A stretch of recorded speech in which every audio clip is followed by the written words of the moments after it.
விளக்கெரிய கோட்டுக்கால் கட்டில் மேல் மெத்தென்ற பஞ்ச சயனத்தின் மேல் ஏறி கொத்தலர் பூங்குழல் பெண்ணை கொங்கை மேல் வைத்து கிடந்த மலர் மார்பா வாய் திறவாய்.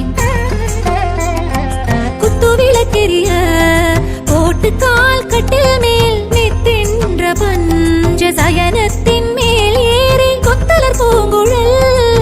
பெண்ணை கொங்கை மேல் வைத்து கிடந்த